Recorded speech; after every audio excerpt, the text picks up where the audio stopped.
Hi, diddly ho, diddly neighborinos. Jason Powers again with Fantasy Football Spotlight. We do this every week, in case this is your first time joining us.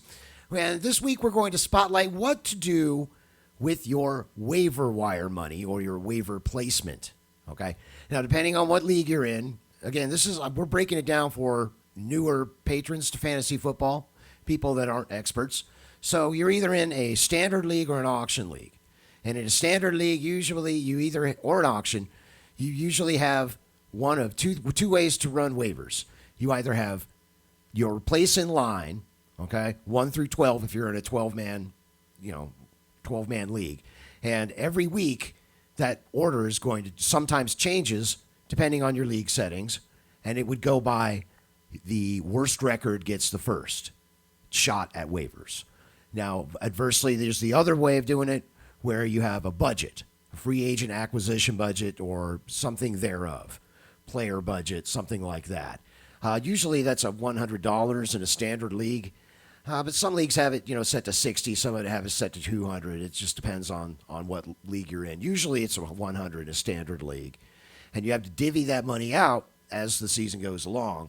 You always want to save some money for down the road, because maybe you have $28 left in your budget, and you're thinking about picking up that wide receiver that might cost you 15 or 20. It sounds like a good idea right now in week 11. But what about 3 weeks down the road when you're in the last week of the regular season, you're trying to make the playoffs, it's you and one other guy vying for the wild card spot, the final spot in the playoffs, and you probably have already spent your free agent money because you already picked up that wide receiver. Now you have like $8 left. Anybody that's worth anything on waivers in those crucial few weeks is going to go for more than that. So always save something for down the road if you can. But you do want to spend the money as well. You don't want to be that guy that waits too long, and then you spend $20 of your money going into week 14, the last week of the regular season, and you think, oh, I can grab anybody off the waiver wire that I want. Okay, great, maybe that's true. But you're pretty much banking everything. You're banking your entire title on one maybe guy, because nobody ever that great is going to be on waivers. So and also you have to know how to stack. This is a strategy that people don't really talk about on a lot of the expert leagues.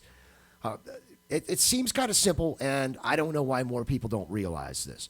But okay, let's say you want a running back, like this week, for example. On the waiver wire right now, there's going to be guys like maybe Gaskins is still around.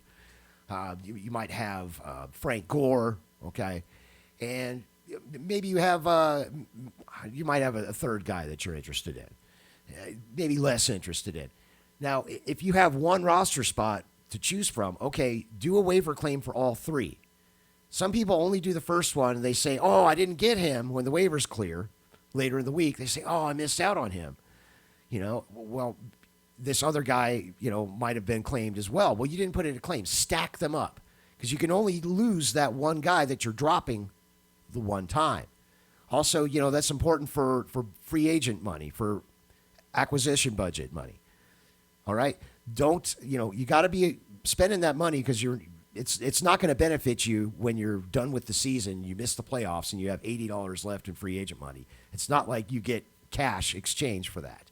Spend it while you can, and stack it. When you're picking up that running back, if you're willing to spend $12 on the first guy, on Gaskins, then go ahead and put in a waiver claim for $12. But also put in that $8 claim for Gore, and maybe that $7 claim for Darren Williams. You stack it, because it's not going to hurt you. So you have one of your 10 free agent